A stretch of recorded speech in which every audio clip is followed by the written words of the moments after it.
All right, everyone, we're going to go ahead and get started here. Welcome to our third webinar. Was intended to be our last webinar, but we had to move some things around. I apologize in advance. I've been a little sick, so if I cough or sneeze or anything during this, thank you for your patience on that. So we'll go ahead and get started, but before we do, a little bit of housekeeping to go over. Some of you have made it to the webinars before.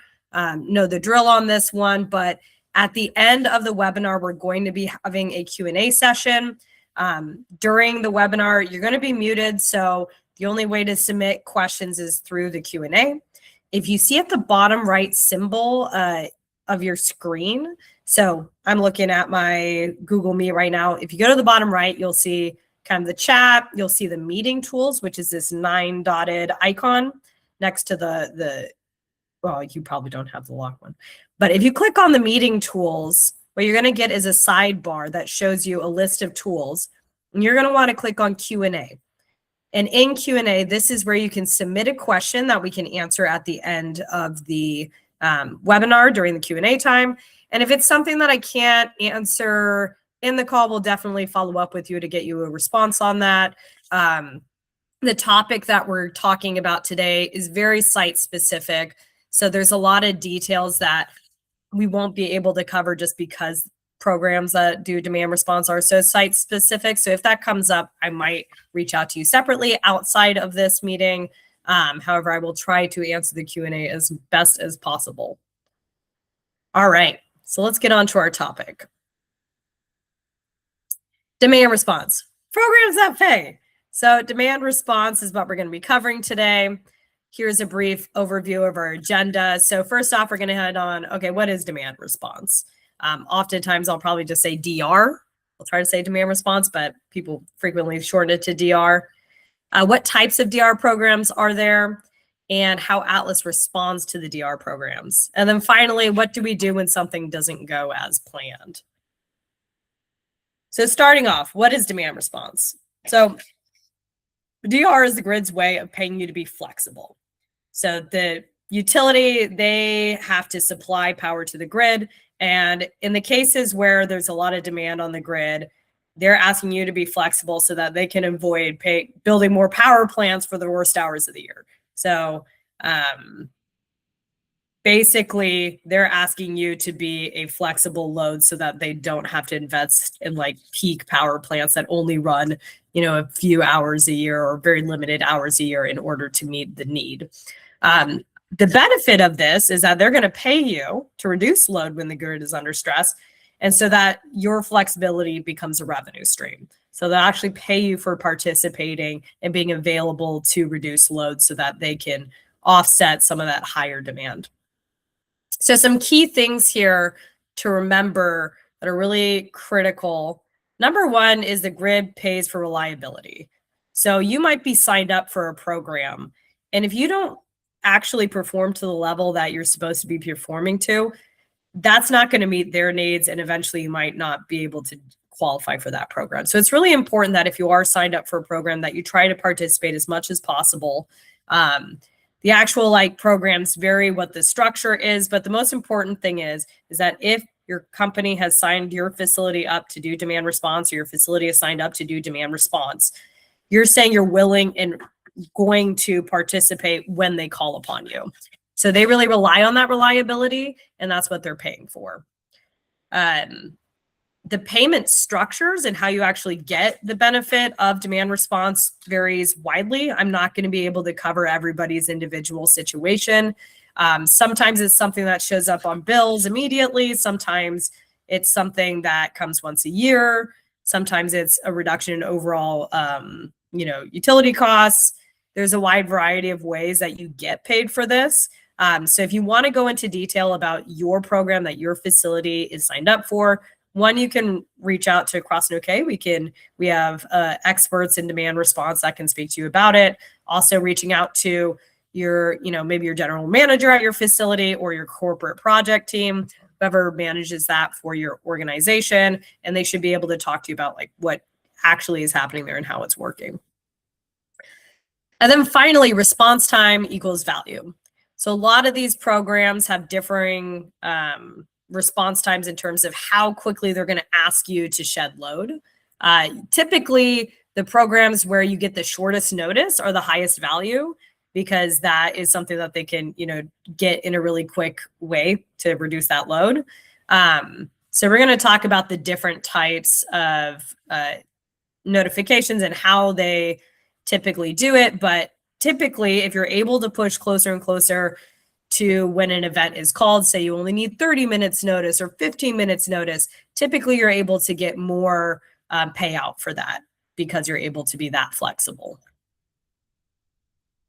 So what types of DR programs are there? So I have 3 buckets here. One would be your utility administered programs. So this is coming straight from your utility, whoever you're paying for your electricity.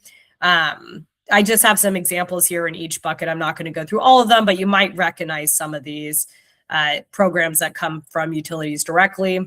So that is one way you can do DR straight through your utility. There's also ISO market participation. Folks don't go directly to an ISO for this. They're doing this through an aggregator, but I wanted to call out some of those markets that provide DR opportunities. And then you have the aggregator coordinated programs. So you probably recognize some of these names like Voltus, Enel, C-Power, Leap, and Entersponse. These are aggregators that work with your facilities, your organization, in order to use your facility as a load that can be shed within a group of loads so that they can participate in different programs. And they facilitate, kind of act as that like middleman to get you those opportunities. Most of you fall under this. A lot of you have aggregator coordinated programs. Again, it varies. If you're not sure what program you're actually signed up for, please reach out. We're happy to help you understand what you're exposed to. But oftentimes it's going to fall under one of these. All right. So what types of DR programs are there in terms of notification? So I mentioned that sometimes with a faster notification, you actually get more value out of that. So typically, and probably what a lot of you are used to, is something like a day ahead notification, where they tell you 24 hours ahead of time, hey, tomorrow there's going to be an event from 3 to 5 p.m. because they're predicting that the grid's going to be stressed at that time, and we need you to shut down. More and more, there's these programs that allow for shorter notifications, but more payout. So you might get day of notifications, like a 1-hour notification, or even a less than 30-minute notice. Obviously, you might be thinking, how could I possibly, react that quickly to an email or a phone call that's coming in that's telling me to shut down in 30 minutes or even 15 minutes? There are some 15-minute and 10-minute programs out there. That's when integrating with a tool like Atlas becomes really powerful, because we can receive those notifications and that signal from the facility and automatically curtail you for those much shorter notice notifications, so you can get more money and be more reliable in terms of actually shedding when you're supposed to, because being late to those is going to hit you in terms of how well you participated. It might make it so that you can't actually participate in those. So that's kind of the spread of what you'll see. A lot of sites say you have issues with your pre-shutdown strategies, like whatever you're doing for your pump down to get liquid back to the vessels. If you have level problems, you might need a longer pump down period before you shut down. So in that case, you're probably not doing anything less than 30 minutes, but for the sites that can handle it, it is great to do those shorter notification ones because they can get more money. All right, so how often are you actually getting called for these programs? It really varies a lot by program. I can only speak anecdotally about how often it gets called because it really does depend on the structure. Some programs don't even end up calling during a season outside of a test to make sure that you can actually shed and that you're receiving everything, et cetera. And they might just pay you for being available, even if a call isn't issued.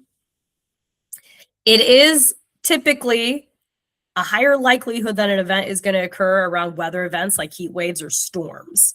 So that you're probably familiar with this, have seen it in your past when you've got called for events, really high rates in the past, typically around weather events, maybe a polar vortex, a heat wave, big storm comes through. So that's pretty common.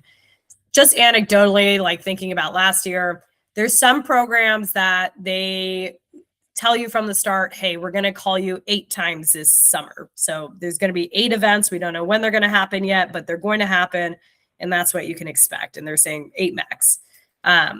Or you have programs like last year, the ELRP program, where they ended up calling 3 events in a row, day by day. That ended up, I think, being like 8-hour events. Kind of varied a little bit, but so it can happen frequently just as they need you. So you never really know when it's going to happen. And that was kind of unprecedented, but it's happening more and more. So it's good to be aware and prepared for that. All right. So how does Atlas respond to demand response? So it depends on the program and aggregator. But Atlas responds to direct signals, email notifications, or calls for event, date, and time. And then the automated building shutdown app schedules a shutdown based off of that notification. So if you recall in some of our past webinars or just from your training in the past, when you get an automated building shutdown event scheduled, you're going to see it in your Energy AI page under the ABS building shutdown card. You'll see a list of events that have been called. It's going to give a reason like demand response. And then you're also going to see a purple banner in addition to getting, if you have opted to get notifications via text or email that an event has been scheduled. So that goes into this point here on the app scheduling a shutdown. That's how you're going to be notified about it.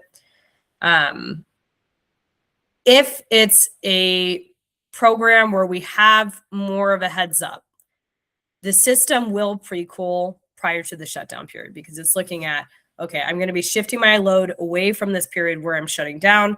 I want to load up before that's downtime so that my temperatures are okay. This really depends on how much time you have. If you're getting a 1-hour notification, the system isn't going to be able to do a significant pre-cool. But for like those day ahead notifications, we have more opportunity to do a pre-cool period. And then once that event is active, Atlas is going to automatically shut down and start up the system.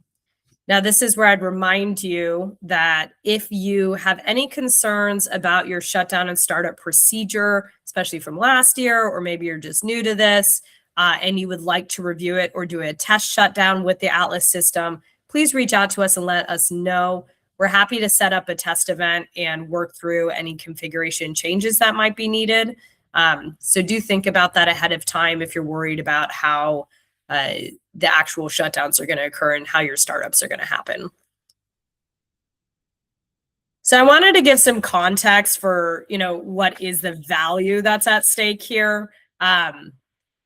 Hate to caveat it again, though, it really does vary. So depending on what program you're signed up for, you might have the opportunity for 40,000 to 60,000 plus in revenue. And a lot of that comes from, okay, are you signed up for a program that's hour notification, 30-minute, 10-minute, day ahead?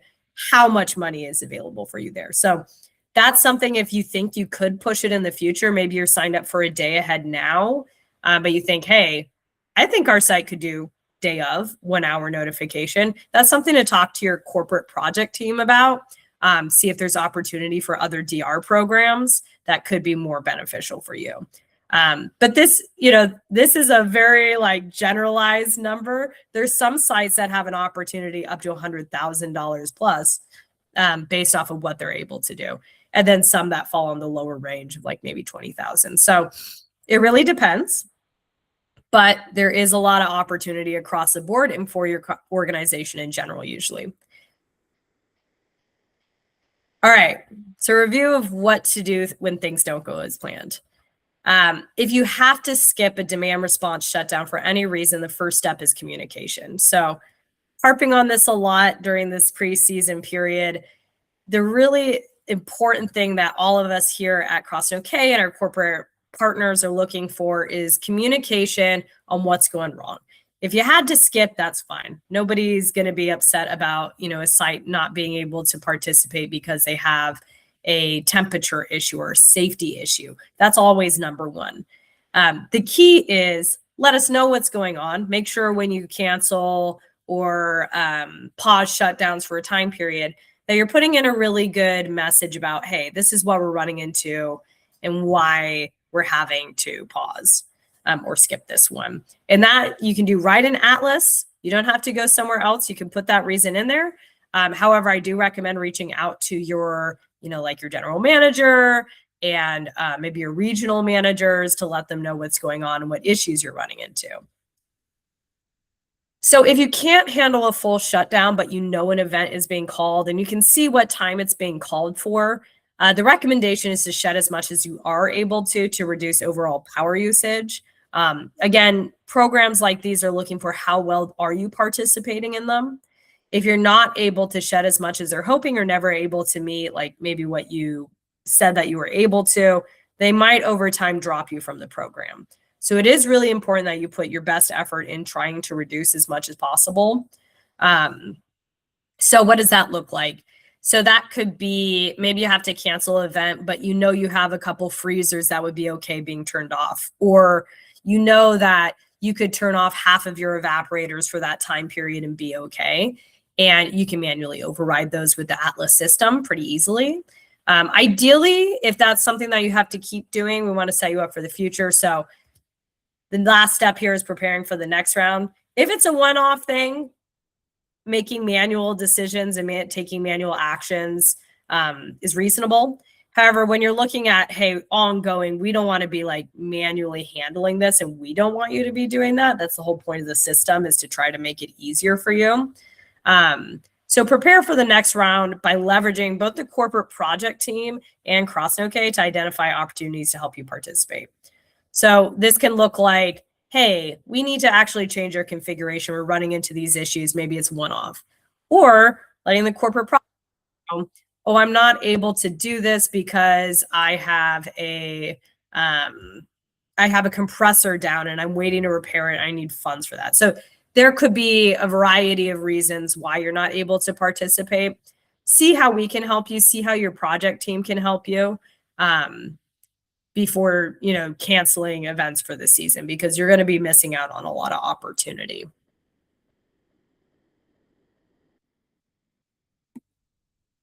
All right. And then another way that you can kind of escalate issues and talk with us is our support and help. So first off, if you're running into an emergency situation anytime, we suggest calling the support line. This is for things that you need immediate help on. For most of the stuff that we're talking about right now, submitting a ticket will be the most useful way to contact us and give us context. So if you're finding that you're having to skip a lot of events because you're having problems on startup, there might be something we can do in the configuration and with tuning to make the startup more smooth so that you can automatically participate every time. So if you submit a ticket, that gives us the opportunity to get context on what's going wrong, reach out to you and see what we can do. There's often actually a lot we can do. There are some situations where if there's mechanical issues, we might run into some roadblocks, but we'll work with you to identify those and understand what the limitations are. And then if you're not ready to reach out to somebody yet, or you just want to better understand how the system's working, you can always go to the Atlas Help Center.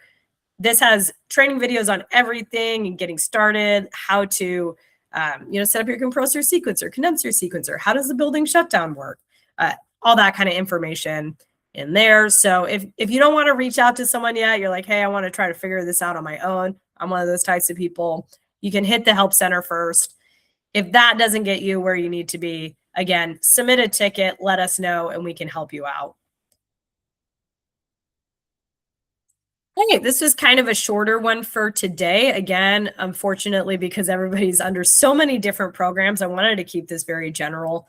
But if you have any questions with respect to how demand response works with Atlas, please drop them in the Q&A. Just a reminder, if you look on the bottom right corner of your Google Meet screen, you'll see that 9-dotted icon. You can hit meeting tools and go into the Q&A. So I'll just give y'all a minute here to see if anybody has any questions.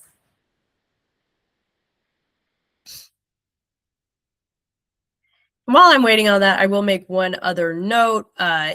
Something that I didn't bring up is like how long these events are. It's interesting because they can vary quite a bit. Sometimes you have events that are only 1 hour. And again, like I mentioned, ELRP last year did an 8-hour event. So it can vary quite a bit. Excuse me.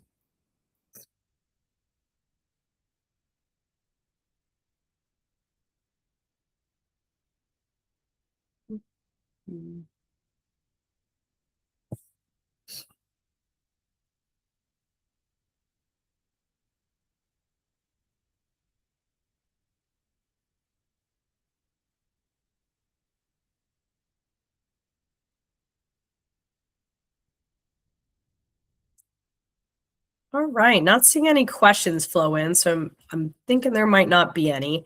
A couple of notes I'll make just to reemphasize, if you're not sure about your site's preparedness for this season and you're not sure what you should be doing, again, feel free to reach out. If you go back to our first webinar where we kicked it off, we had some emails in there, both our support at CrossnoKaye.com and also product success at CrossnoKaye.com emails. We can help you out, give you a heads up on like what you're configured for and what like program you're signed up for, so you have an idea around that. It's also a good idea to reach out to your again, management or corporate project team to understand what programs you're signed up for. Make sure that you're ready to participate.